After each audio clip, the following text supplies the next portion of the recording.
My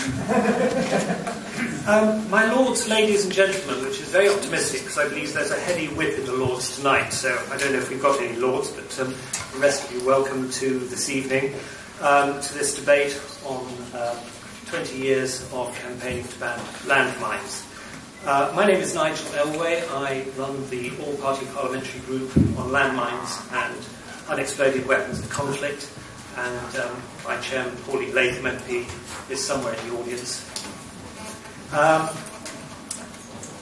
feel very privileged tonight to present this debate and to introduce a really distinguished panel of speakers to what looks like a really distinguished audience tonight. They have such a wealth of experience on the table that if I read out their full biographies, there would be no debate tonight. Before I introduce the speakers, I would just like to say thank you to our sponsors tonight. The Royal Commonwealth Society, of which I'm an enthusiastic member, the Chartered Institute of Public Relations International, of which I'm an enthusiastic member, and Explore Holidays, of whom I'm a very enthusiastic client. The panel are here tonight to discuss whether after 2 decades of campaigning we are in reality any closer to a mine-free world. Before I I do apologise. I trust you've all been given, very important, a wine voucher for a glass of wine and a card on which to write any questions. If you'd like to write your questions as you think of them during the panel and pass them to Jessica, and I think there's a colleague of hers with a microphone, she will then pass them up to Stuart, who will sort out who have asked the really intelligent questions and ask you to put them to the panel at the end of the debate. As I say, I'll introduce the panel and then ask our sponsors to say a couple of words. When I started putting this event together, the first person I thought of, and who I'm delighted to welcome as chair, is Stuart Hughes. Stuart is a senior world affairs producer at BBC News and has a very personal reason for his involvement. In 2003, while covering the war in Iraq, Stuart became a victim of a landmine himself. I've got my glasses on to read the rest. Stuart is a patron of the Mines Advisory Group, and his campaigning work against landmines was recognised when he was invited to carry the Olympic torch back in July. Stuart also works to raise awareness of the safety issues faced by journalists operating in war zones and the psychological toll of reporting conflict. To his right is Agnès Marqueau, the Director of the United Nations Mine Action Service in New York. Agnès has had a distinguished career in the UN in New York, Geneva, The Hague, Iraq and Cambodia, with over 26 years of experience in peace and security matters, including political affairs, conflict prevention, post-conflict interventions, disarmament and non-proliferation. Also from New York is Judy Grayson, head of the Child Protection Section's work on armed violence and weapons at UNICEF. Judy's work spans subjects from armed violence reduction and prevention to protecting children and their families from landmines, cluster munitions and other explosive weapons. She has worked previously for UNDP, the World Bank and numerous NGOs, accumulating over 2 decades of experience in conflict prevention and post-conflict reconstruction. Closer to home, and representing 2 of the organisations who have been very close to the ICBL, at this end of the table we have Stephen Smith, MBE, who has been the Chief Executive of Action on Armed Violence since January this year. Action on Armed Violence was formerly called Landmine Action. Steve comes from a military background where over the past decade or so he held 3 of the most senior army appointments responsible respectively for operations, training and intelligence concerned with countering IEDs and dealing with other explosive remnants of war. Steve's operational experience includes dealing with humanitarian crises and disasters in the Far East, devising an initial policy for handling alleged Serbian war criminals in Kosovo, and advising the security forces of both Saudi Arabia and Nepal on effective counter-IED strategies. At the other end of the table, I can't see that far, but I'm sure he's there, is Nick Rosevere, who's the Chief Executive of the Mines Advisory Group. And many of you will know him from his previous role as the Chief Executive of Bond. Nick has worked in aid and development for more than 20 years and became MAG's CEO in November last year. Happy anniversary, Nick. Nick spent 10 years in Sudan, Ethiopia and Mozambique, managing and leading integrated development programs, and another 10 in the UK for Oxfam, initially supporting humanitarian programs throughout Africa, and subsequently as Global Humanitarian Director during the tsunami, the Darfur crisis, the Pakistan earthquake, if that isn't enough, and numerous other disaster responses. His final role was as Director of Oxfam West Africa region. The Secretary of State for Development is overseas at the moment, and I'm delighted that Chris Austin is here to represent DFID. Since August 2011, Chris has been head of the Conflict, Humanitarian and Security Department, CHASE. CHASE is responsible for the UK's response to natural disaster emergencies and core funding to the international humanitarian system.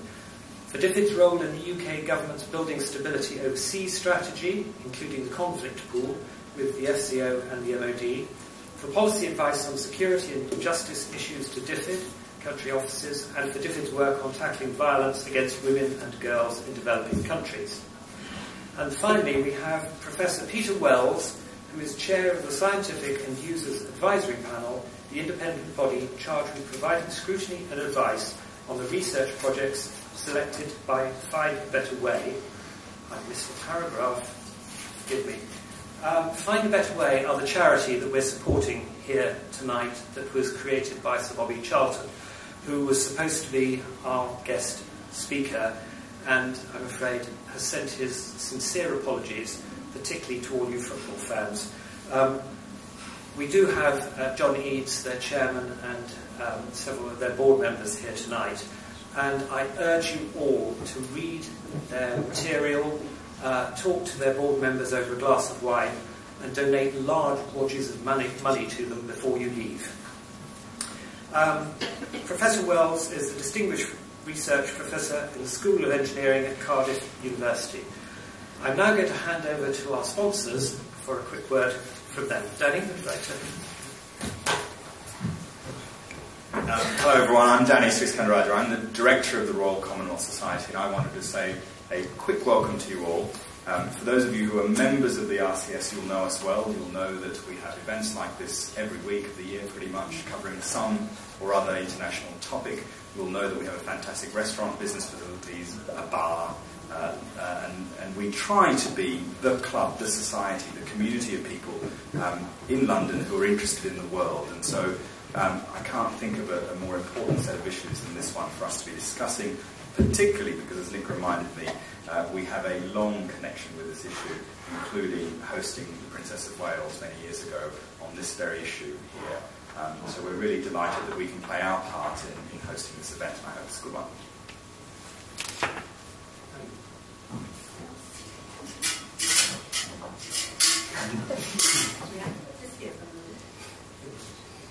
Hello, I'm Pamela Mounter. I'm on the committee of the Chartered Institute of Public Relations, and this amazing event this evening started with a water cooler moment with writing.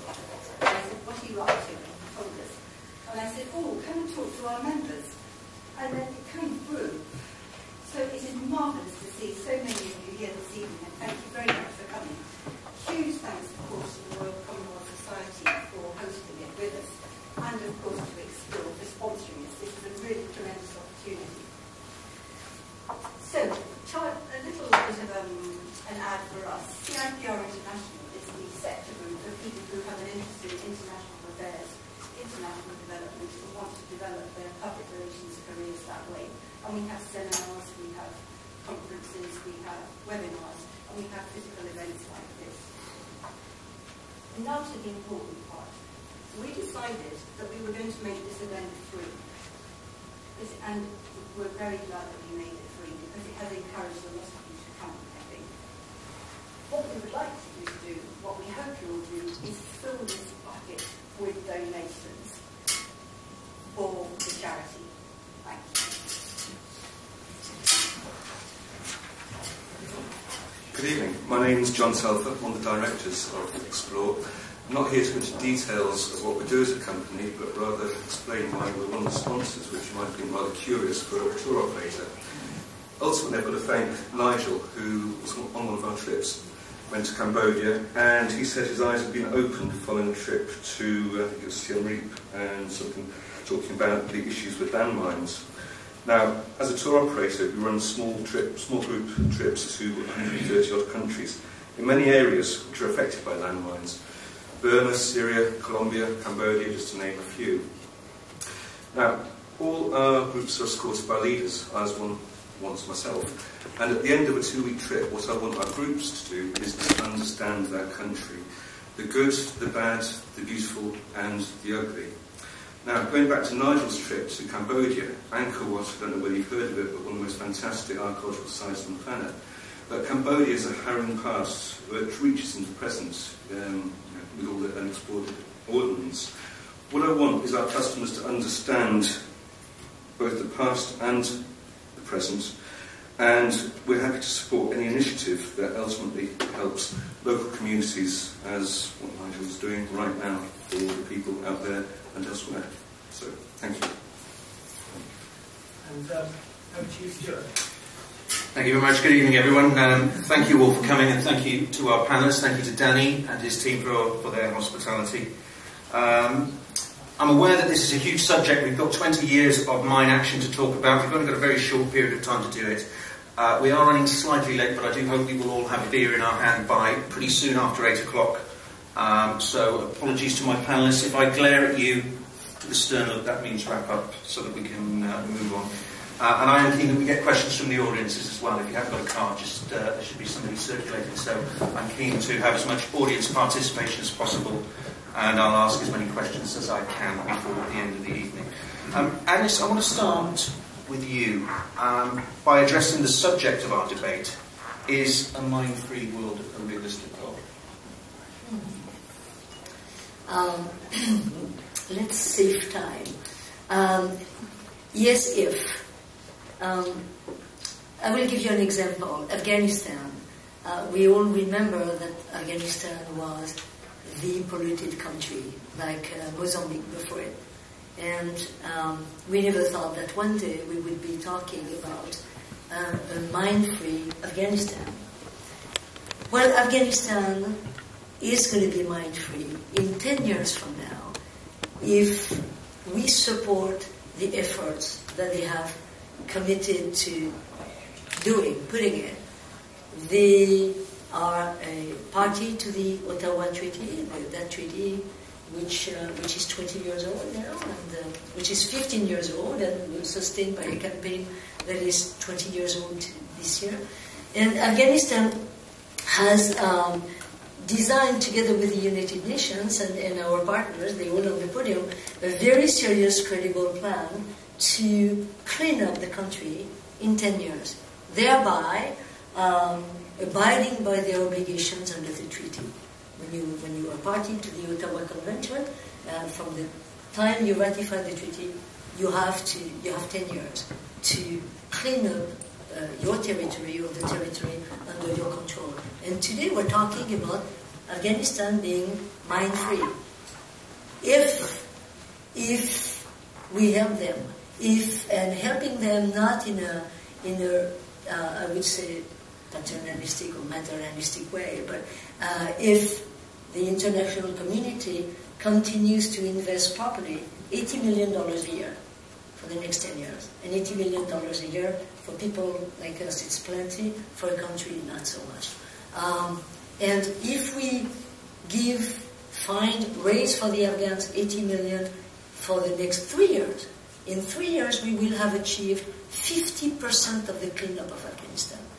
So I give you an illustration. Now, of course, mine-free, regrettably, and you're a vivid illustration of this, there might always be something somewhere. So mine-free, there will be a residual threat somewhere. And when we say mine-free, in the mine action community, we are looking at anti-personnel mine. You step on them and you know what happens. And we are also talking about anti-vehicle mines. Anti-vehicle mines are these anti-vehicle mines which can be triggered by weight as light as 20 pounds. I don't know any vehicle that weighs 20 pounds, but they do.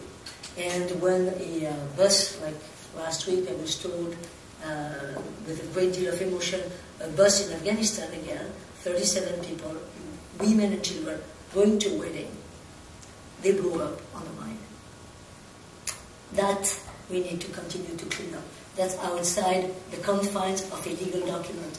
But we're all working to make sure that a mine is a mine is a mine, and when we're talking about mine-free world, this is taking care of the demining, but also the victim assistance. We'll come back to that, because it's way beyond demining. Nick, a positive start from Anis there. Seems to be suggesting the time is coming when you can, your organisation, which is actually responsible for clearing mines out of the ground, and pack up your bags and we'll go home. I'll ask Agnes later if that's what she was really saying or not. But, there's a huge challenge. There is an enormous challenge. I think that what has been achieved is huge. It took 5 years to establish the treaty, 5 years of campaigning to establish the treaty. The treaty has only been in place for 15 years. The treaty provides for countries to clear if they can and destroy stockpiles and so forth within a 10-year period, but provides for extensions. So there's only been, if you like, one entire period of the treaty's force which has taken place yet. So the fact that as many countries as are applying for extensions suggests that the problem is much bigger than simply a 10 or 15-year period. But 80% of the world has signed the treaty. I think 95% of the holders of stockpiles, the known holders of landmine stockpiles, have destroyed them. That's 45 million landmines, I think, which have been destroyed in the last 15 years. And there are still states who are reporting completion of their targets. So, for instance, Burundi last year declared itself mine-free, another country to add itself to the list. So there is progress being made. But as long as there are countries like Somalia, which this year, I believe I'm right in saying, or last year, I think this year, has signed the treaty, a country as poor as Somalia, with as few resources and as many challenges as it has, have signed the treaty, then there is every reason for the international campaign to stay in place to make sure that countries like that are receiving all of the support and assistance that they're entitled to receive under the treaty. The treaty says that affected countries may seek and receive, may expect to. They are entitled to seek and they may expect to receive support from rich countries to meet their commitments. And rich countries, under the treaty, have the responsibility to promptly assist countries which are mine affected, and also to secure continuity and sustainability of resources towards demining. Now, that's a big commitment, actually, for rich countries to meet. And so, whether you're a mine-affected country or whether you are a donor country, your commitments under the treaty are pretty clear.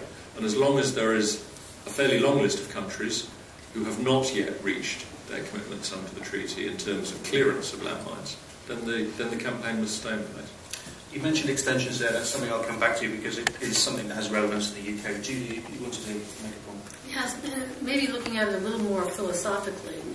Is it a realistic goal to have a mine-free world? Well, yes, it is. I mean, it is very much of a realistic goal to say that weapons that are indiscriminate, always in their use, should be eradicated, and they shouldn't exist anymore or be used anymore by militaries or by non-state actors. Now, if you're asking the other question, is the mine-free world an achievable target by 2015?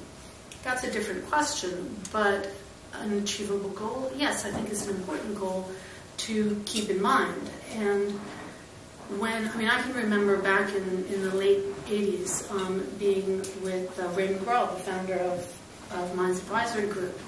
We were working on trying to figure out how to clear landmines, or he was mostly. And then he started talking about banning them, and we all said it was just crazy talk. Well, less than 10 years later, he was giving the laureate address. So it is a realistic goal, in the same way that eradicating polio is a realistic goal.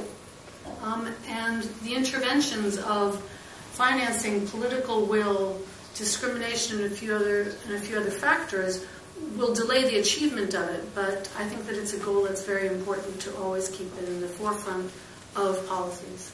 I don't want to get too philosophical because I'm not a philosopher, but I will continue with your theme. What's more important? What is a mine-free world? Is it a world where there are no landmines in the ground, or is it a world where there are no landmines which are injuring people and killing people?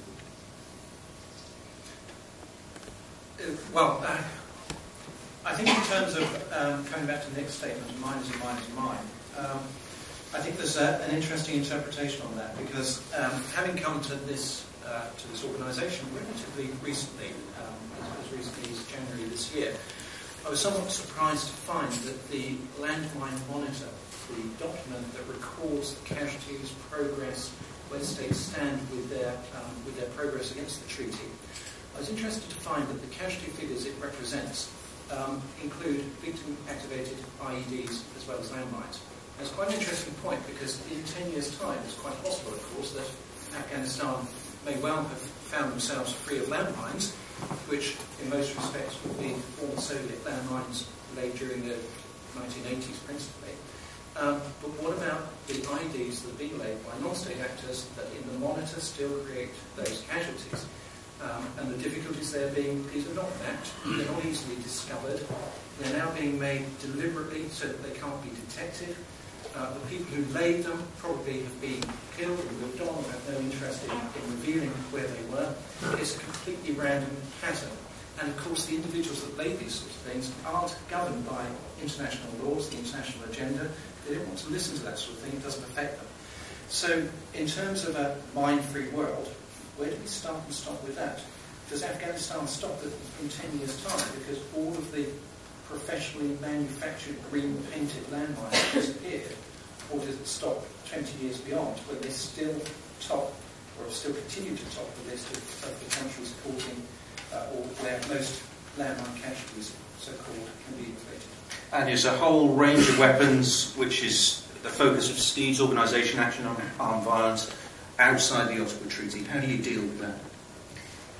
Well, it's you're spot on. I mean, right now there is a very serious and informed debate about what we call mine action, and we have obviously moved beyond the confines of the so-called Ottawa Convention, which was anti-personal mines, to cluster munitions, another treaty, the Oslo Convention, where we have another legal framework that we call the CCW. It's a UN process.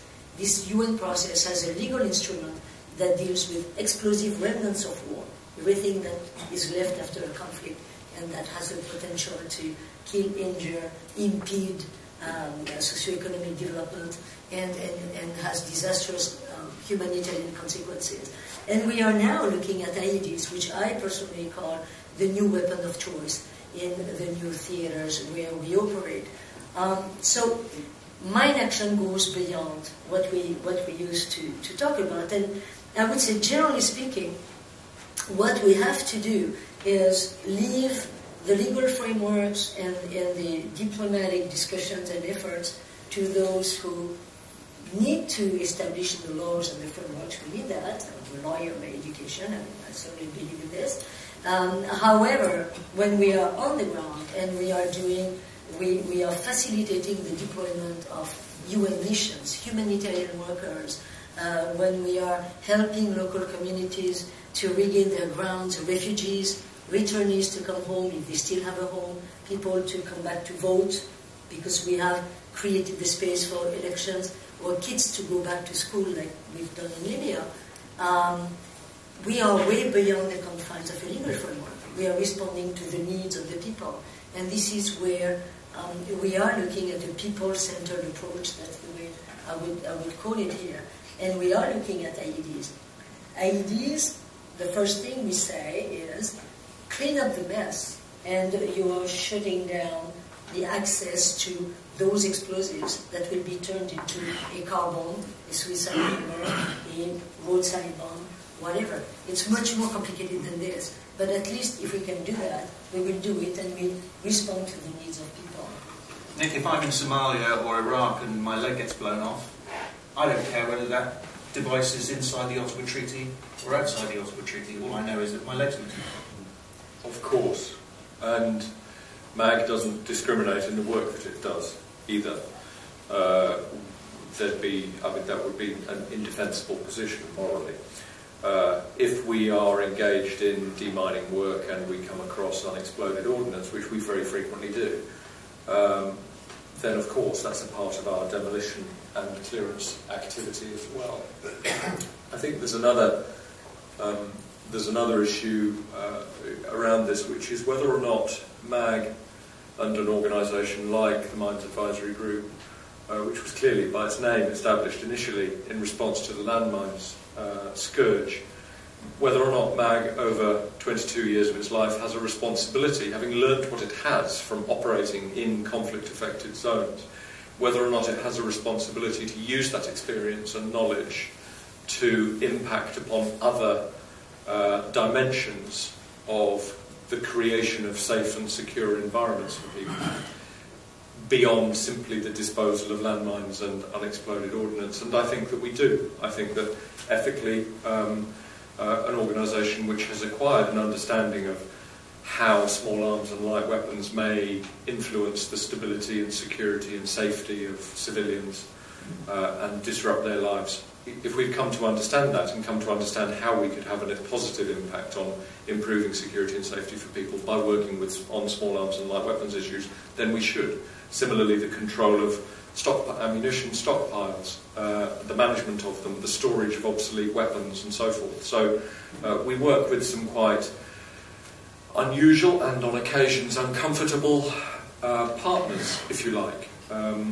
The armed forces of the state of the Democratic Republic of Congo aren't everybody's friend by a long chalk, and yet they are an official partner of MAG. We work closely with them to help them to improve the security of their ammunition stockpiles, and so forth, to prevent tragedies like happened in Brazzaville, where there was a massive explosion that killed hundreds of people and made 15,000, I think, homeless in the course of one Sunday morning. So we see it as our responsibility to expand our mandate, not at the expense of landmine work on the landmine issue, but in addition to the work on the landmine issue. And we hope that donors will do the same, actually, not take from one budget to feed a broadening analysis, but to create additional budgets to fund other areas where conflict can be impacted on. You know the question that's coming on the back of that. You've got grants to apply for, you've got donors to appeal to, you've got to justify your own existence, and if the money's drying up or if there's a threat of it drying up for landmine clearance, you've got to find new ways of raising cash. I took... thank you, Stuart. I took this job a year ago at MAG, and I'm delighted to have done so. Not because I had any mandate to either enlarge and expand the remit of the organisation or to close the organisation down because its job was done. If it was the right thing to do, to say MAG has made the only contribution it can towards, has made all the contribution it can towards landmines, eradicating landmines, and if that was true, then I would be the first to say that the position of most integrity would be for MAG to slowly run down its programmes and close its doors and not do anything other than demining. I don't think that's a moral position to take, and there is a lot about conflict and conflict-affected environments, in addition to landmines and the fact that landmines aren't nearly cleared up yet, for the organisation to do.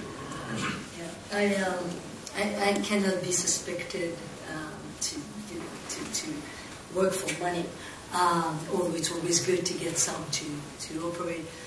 But With regard to mandates, we have, I'm coming back to the frameworks. We have the protection of civilians. Responsibility to protect is a mandate. And we have that responsibility at the UN. So this is where we work with partners. The UN Mine Action Service cannot just work because one issue is trendy, sexy, attracts money.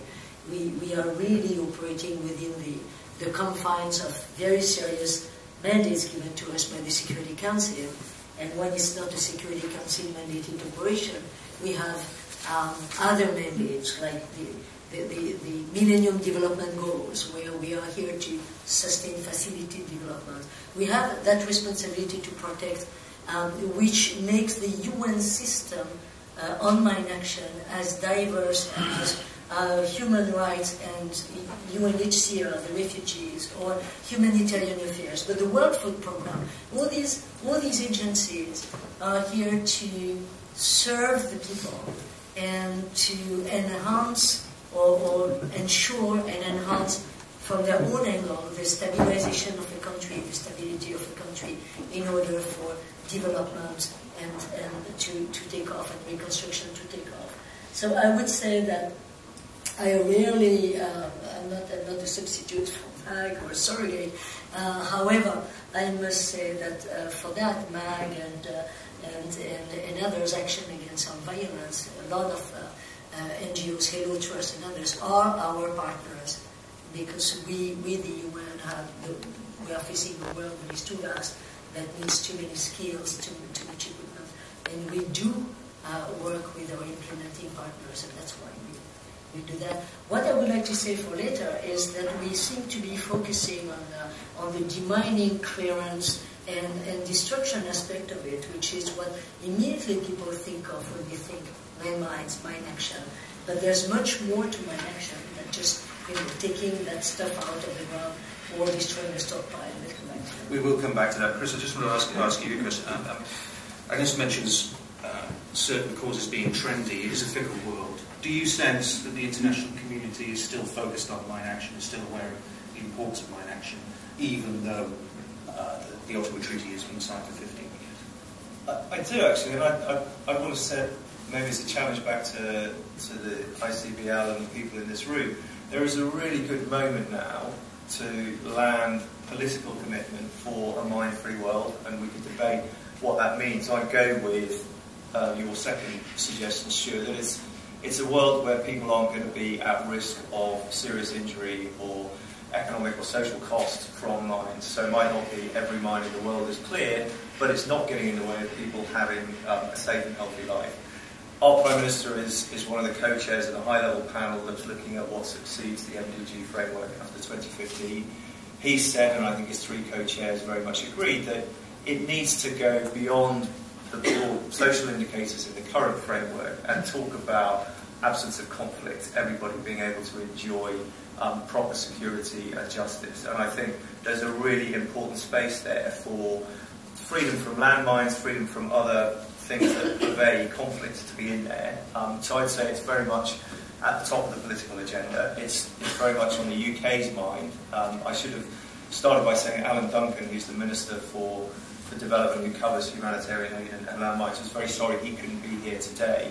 But I think the UK, with the role that the Prime Minister has got, with our chairing of the G8 in 2013, have got an important opportunity and even an obligation to make sure that these parts of the development challenge are not lost sight of. I want to ask you a question for anybody who has a comment to make on it, and that's whether the Ottawa Treaty and the ICBL more broadly has been a victim of its own success. I don't want to quote you too many figures, but there were 26,000 landmine casualties in the 1990s. That's dropped to, according to the latest Landmine Monitor report, about 4,000, just over 4,000 in the last study. WHO figures 750,000 people die from diarrhea each year, more than 700,000 from AIDS, more than 500,000 from malaria. It would be understandable, wouldn't it, if some people would say, well, 4,000 people being killed and injured by landmines compared to 750,000 from diarrhea. Hang on, there's a priority. Can I say something on metrics, if you'll allow me to claim the mic again? I think it would be misleading to make those kinds of comparisons, because actually the direct deaths due to landmines has gone up for the first time in 7 years. So the trend from a low base. Yeah, but the trend is in the wrong direction. And as people were saying a little bit earlier, although we can aspire to a mine-free world, there is a huge amount to do. A 10-year program with $80 million a year just to clear Afghanistan, and never mind what Somalia needs, Cambodia, and other places, is pretty big, challenging stuff. But the wider impact of landmines is massive on development. You know, land can't be cultivated, people can't go to school and have proper jobs. So the impact on economies and societies is much bigger. I think the Ottawa Treaty is not a victim of the success because not everybody's in it. 80% is good. It's like having, if you would give the sporting analogy, it's like having a golf handicap of 5. You're not going to be good enough to play against other people in the Ryder Cup. You've got to get down to 0. So you've got to get from 80 to 100. Big challenge. Yeah. I was in Angola recently visiting a MAG program in Mochico province, a very distant province from the capital and from the kind of commercial epicenter of the Angolan economy, which is on the coast. It's way inland, it's agricultural. It happens to be on the route, as it were, that will eventually connect Angola to the rest of southern Africa. It's up against the border with Zambia. Lots of people fled across the border during the decades of conflict in Angola, and lots of people are trying to return. Many of them are returning to Mochico because it's the first province that they hit. MAG's been working there for many years. What did I see? Us still lifting landmines out of the roadside where there were demarcated zones known to contain landmines, but children running around nearby, lots of traffic stopping. The marketplace adjacent, we had cleared the marketplace already and cleared the school compound. I also saw returnees from Zambia, lots and lots of pressure on land, farming land in areas known to be or suspected to be contaminated with landmines, building houses on pieces of land where subsequently landmines are found within feet of their house. And so one of the reasons I think that the death toll has fallen, it's still too high, but has thankfully fallen somewhat, is because of improved education, is because of improved marking of areas which are known to be hazardous. But that doesn't mean that they're not still an obstacle to freedom of movement of market, to market, or freedom of movement of people, or the farming of land. There are still large areas which are inaccessible for agriculture, which individual families and households and villages need. Even though people are aware that they're mined. And so that, I think, is one of the reasons why the death toll has fallen. That doesn't mean it's not an obstacle to development, it's still a pernicious obstacle. What about that issue over the fact that there are other diseases, other problems in the world that are killing far more people than landmines now? How do you convince people that focusing and continuing to focus on landmines is still a priority? Well, how do you rank malaria against diarrheal disease? How do you rank lack of education against living in conflict? How do you rank, a sustainable livelihood against a fairly sustainable livelihood? These things, I don't think, are questions of degree, and if we had to pick and choose between them, then we'd never make any progress. Thank you. I think the difference is one is predictable, for lack of a better word. One is created, and we can clean the rivers and the water sources and we do it. I mean, UNICEF is obviously has an amazing role, WHO, in doing that. But when we are talking about landmines and I would say everything associated with it, because we've gone beyond the anti-personnel pressure mines, yes, it can be avoided. And the reduction in number of casualties that you mentioned is real. And it's because we have more and more countries on board of a treaty banning these weapons. Now we have a new treaty banning cluster munitions. So, the number are reduced, the production slowly stops. The use and transfer of these weapons from one country to another stop. I mean, the market is shrinking.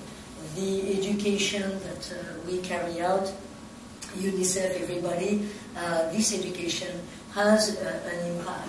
Now, I'm not going to get into what we see on TV all the time, an expert debate about figures. I don't know what a reduction in number of casualty means, because a casualty is the person, or is, as we say in our community, you have the survivors, or the person hit by an explosive device. You have the family that suffers from it, because we see in the world, the primary victims of landmines are men and boys, which means that in countries where women already are not literate or do not have access to the role of economic actors they should have, then they have to take care 24/7 of somebody at home. That's an additional burden, which then is a burden for the community. So how do you define your victim? We were discussing this morning the accident that happened in Darfur a couple of years ago, when one anti-vehicle mine blew up and affected an NGO, Save the Children. But for 2 weeks, the NGOs did not, stopped their operation. So the victims were those impacted by that mine, but the victims are the ones who died from AIDS, malaria, whatever, because assistance didn't come. So is the campaign needed? I think the campaign is about really everybody, and victim assistance is also the forgotten issue. Victim assistance stops when the victim dies, basically. Because we carry out, we need to make the world better for those who are not so badly injured, and for some others, it's, as I said, it's a burden for the community that is forever. So that issue is the other pillar of my action that we shall not forget. Chris, I just wanted you, I'll let you have the final say on victim numbers, dropping victim numbers, competing priorities, and then we'll move on. Okay, thanks. A mine-free world clearly wouldn't be a success if people were still dying of diarrhea or suffering from the other things that you referred to. I think what's struck me preparing for this session is to realise that there are 80 countries where landmines and similar are distributed. So it's quite a major impediment to economic and social growth. I think that the challenge that we try to follow in the UK government is twofold. One, to build capacity in the countries where these things exist so they can do their own clearance. Two, more importantly, getting to your question, I think, Stuart, is to look at mine clearance as part of a wider development strategy. So you don't look in isolation at clearing some fields. You're clearing fields because that's where people live, that's where they want to grow, or you're clearing roads because there are gaps between suppliers and markets. So there's a broader development context, and I think that's the challenge for the next phase in getting to the next level of clearance and mine freeness. And is there a role for the private sector to play there? Because once that land is cleared, the private sector can move in and take advantage of the development opportunities there. Should it all come from the charitable sector? For anybody who wants to chip on. Well, is there a role for the private sector in development? Absolutely. And in clearance? Quite probably. I defer to the experts. We can look at it from several sides. I would say private sector as non-mine action private sector, yes, they can support our efforts, and we have to be careful about the partnerships we establish, because we need to know whom we are helping.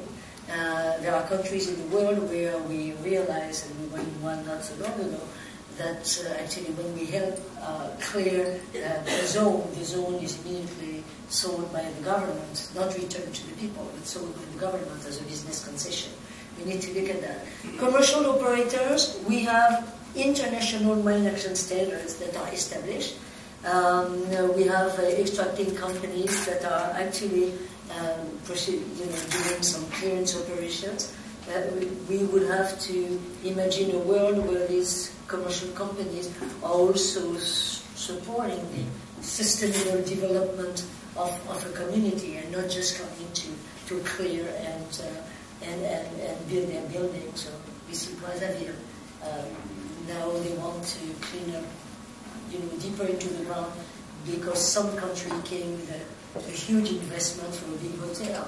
Now we are looking into raising funding to clean up that part, and we are turning, as we speak, to this country to say, if you're ready to sell a business concession to that other country, China not to name it, well, maybe you want them to fund our clearing operation. So role for the private sector, yes, I think that we are looking more and more into that, but we need to build a framework whereby we are not driven by money, driven by the business sector, but we are still responding to the need of the private people. There is a different approach between the commercial sector and the humanitarian sector as far as mine clearance is concerned. It's staggeringly obvious, really. There's absolutely nothing wrong working in concert with the private sector, but of course the bottom line is there's a profit motive there. And so their focus will be very much on productivity, how much land cleared over what period of time, using, as far as they're concerned, probably lean resources. What they won't do is, coming back to Agnes's comment about victim assistance just now, what they won't do necessarily is look beyond that, because there's no profit in it. So our organisation, AOAV, our only mine clearance area is in Western Sahara. We've been doing it for 6 years, but it's quite a big clearance operation. There's some 20,000 or so bits and pieces that have been lifted and destroyed over that 6-year period, so it's not small. But we're now looking at how the victim assistance works. So we reckon there have been something like 2,500 casualties to mines and cluster munitions since there was the Civil War, going back to the 1990s. So where do we take this next? We found that there's a shabby old hut, effectively, that looks like it comes out of a spaghetti western, stuck out in the middle of the desert, miles from anywhere, with no air conditioning, with no easy access for relatives to come and visit, where a quadriplegic lies on his bed, only able to move from the neck up, and stares at the ceiling for most of the day. And this is the kind of forgotten side of, just reinforcing Agnes's point, this is the forgotten side of landmine clearance, landmine action. We know about the mine risk education, we certainly know about the lifting stuff, we know about destroying the stockpiles, and to some extent the advocacy aspect is inherent in it. But the fifth pillar is the victim assistance thing, and that's really important, because the countries that are suffering most are the ones that are least able to support their victims. And I do want to treat victim assistance as a separate issue, and I will come back to that as a question, not least because it's something that obviously has personal resonance. But some people might say that if a mine clearance operation, a commercial mine clearance operation, is meeting international standards, it's lean, it's productive, what's wrong with that? Well, as I said before, in a way, there's nothing wrong with it, in that it will only take it so far. There's absolutely no problem whatsoever working in concert with a commercial organisation doing this, and to some extent my organisation does already. We then lease mechanical mining equipment of a commercial organisation. We're working in partnership there. There's absolutely nothing wrong with it, but you just have to recognise the differences and take them into account when you're planning the clearance, the approach, the strategies. Professor Oz, if I could just come to you.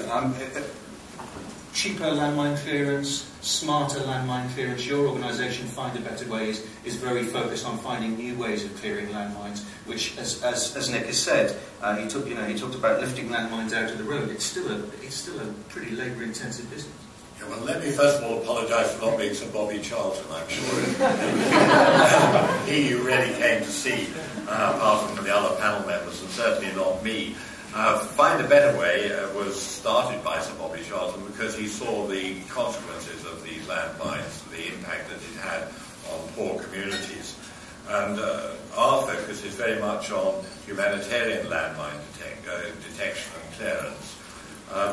Perhaps not everyone knows what really happens in a landmine area. Well, what happens is that the deminers go about, they mark out the area which is affected by mines in a grid, and then they poke at this area in little squares, each square being slightly smaller than the mine, and poke at it with a stick until they come across some sort of obstruction. And then they have to clear that away, the earth around it, and see whether or not it is a mine. If it's a mine, then that's fine. They'll know how to dig it out or destroy it. A lot of the obstructions that they come across will be stones and spent ammunition and so on. So the challenge really is more rapidly to detect what really is a mine amongst all the clutter which is buried in the ground. And that is being done now by better methods, metal detectors, of course, with the obvious way, so people walked about with metal detectors over these grids. And they're fairly straightforward, but more advanced methods, better methods, would perhaps be based on ground-penetrating radars or an ultrasound, or maybe just the smell of the explosives rather than a dog. Maybe the smell of the explosives could be detected in an instrumented kind of way.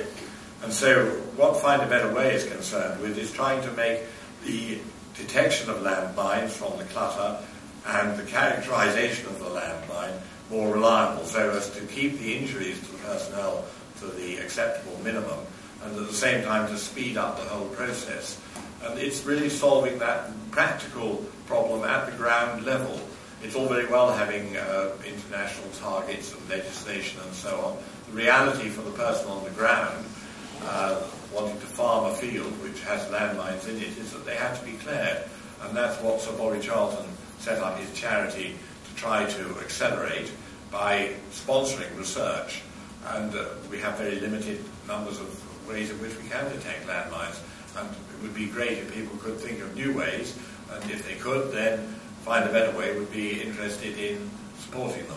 And those of us in the audience who aren't from the mine action community, virtually every week you seem to pick up a newspaper and there'll be a suggestion of a new way of clearing landmines, whether it be bumblebees, rats. Last week I think someone was suggesting putting bouncing balls out through minefields and they can blow up the mines as they go. Are these just wishful thinking? Some of them are and some of them aren't, and they need to be explored, scientifically evaluated and properly assessed. The chances of success need to be assessed. Of course, we want to have success in a short time, and so Find a Better Way would prefer to support projects which are feasible and sound realistic, even though they might be adventurous and risky, which would produce a device which could be diffused throughout the communities where these landmines need to be detected quite rapidly, maybe over a 3 to 5 year timescale, in order to have an impact in my lifetime.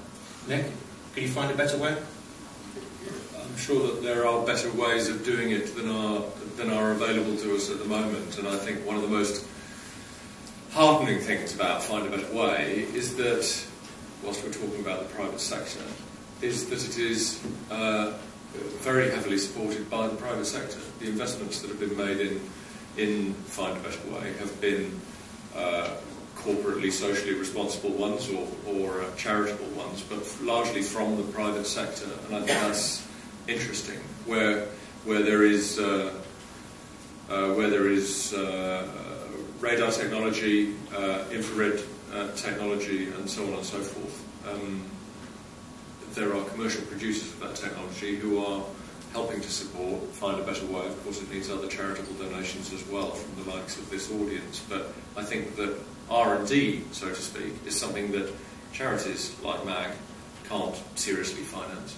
I think it's an area that the United Nations can perhaps do the best it can, but isn't really financed to do technical R&D. Whereas the private sector is able to do some of this, and so Find a Better Way's links with universities and with the private sector, I think, are quite imaginative. We've got about 20 minutes left. I would point out that my inbox is looking rather sad at the moment. So if you do have any questions, then please do raise them. Otherwise, we should just rabbit on until just before 8 o'clock. We've looked at the work that still needs to be done on the ground in terms of clearing the landmines. I want to raise the question for anybody who's got a comment on it, on what still needs to be done politically. 80% of the world's nations are members of the Mine Land Treaty, but some of the biggest states, the US, India, Pakistan, China, are outside the treaty still. How much of an issue is that? Anybody who wants to comment? Judy?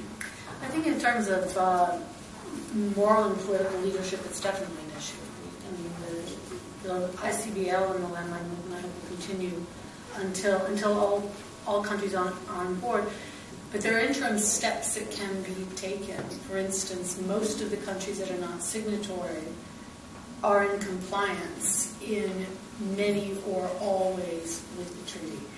And I think the main point is to just keep working at it and keep building the confidence of countries that these weapons are not going to help them, or certainly not the new use of their weapons are going to help them at all in any of their security issues.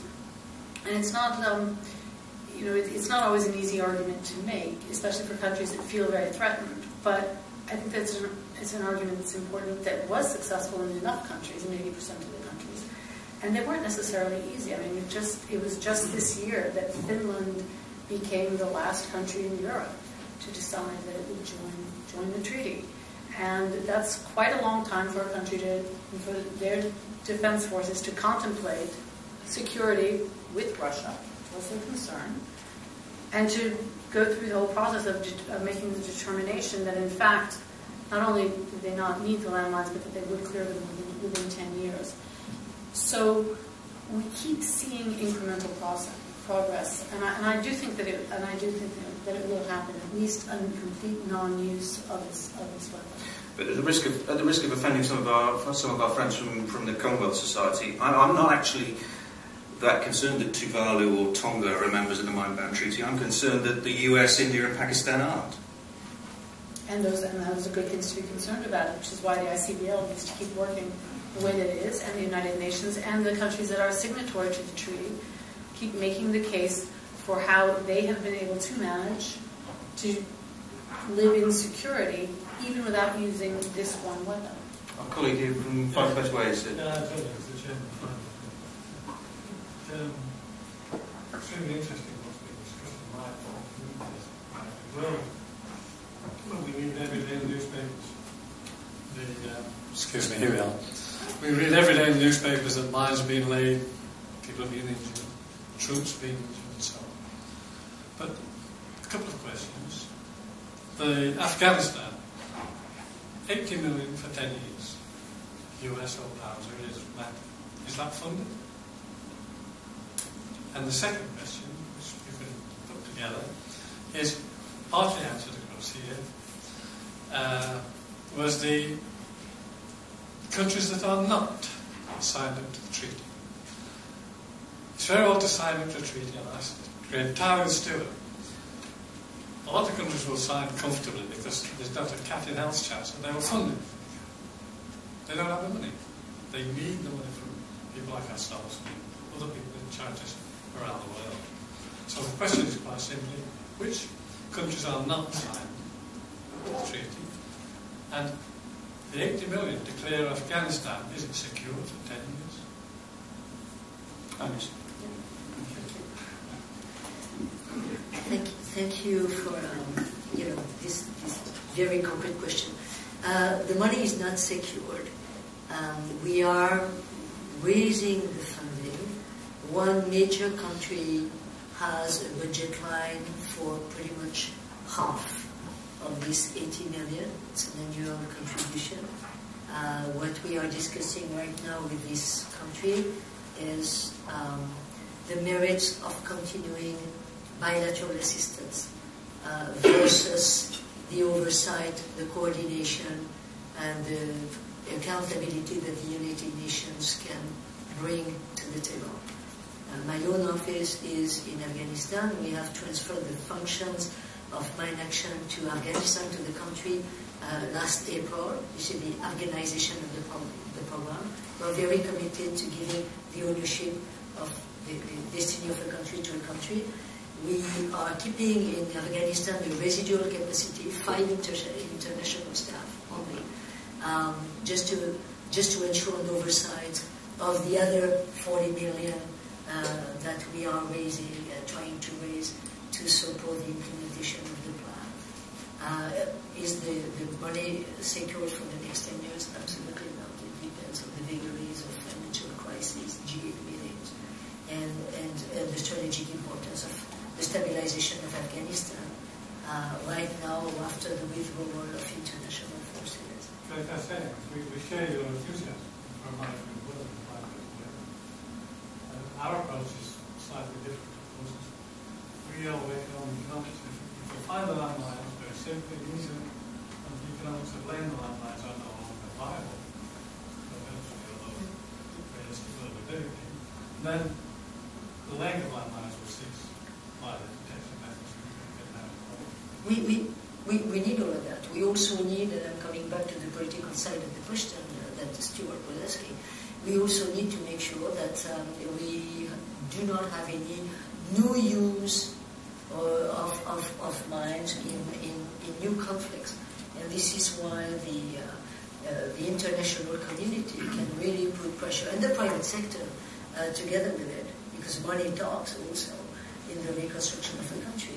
We can put pressure on some countries. We can promote the inclusion of the ban of new use of landmines in any ceasefire agreement, any peace process that we are involved in, formally, informally.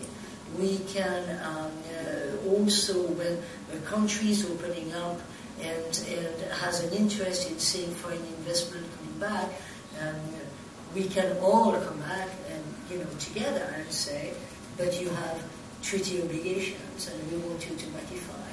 When the ceasefire in Iraq was signed in 1991, one of the conditions to the ceasefire was for Iraq to ratify, to become party to some treaties, weapons of mass destruction treaties. We can do that with the landmines, with the cluster munitions, with whatever, and we can give them incentives. For the big countries, as my colleague Judy Grayson said, US, Russia, China are abiding by the obligations of the treaty, of the Ottawa Treaty, without having ratified it.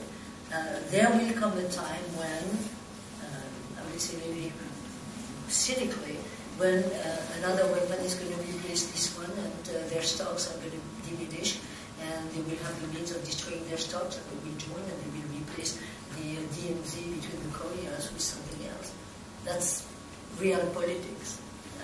I'm sure there's a conversation you can continue shortly. I just want to ask one more question about universalisation and then get on to some quick-fire questions, and we've got some questions from the audience which I'd like to address. So that question which Judy touched on, de facto compliance. If countries that aren't signed up to the treaty are in effect in compliance, do we need total universalisation? Do these countries like the US really need to sign up to the Ottawa Treaty? Yes. Is that right? That'll do fine. Yes, and it's a treaty that was campaigned for some time to reduce the risk for civilians of the residue of conflict from landmines. It's an international treaty. It's there for signing. It's not a kind of international governmental advisory. It's a treaty. And the intention is that states should sign it, and it's a shame that many larger states who could have signed it have not.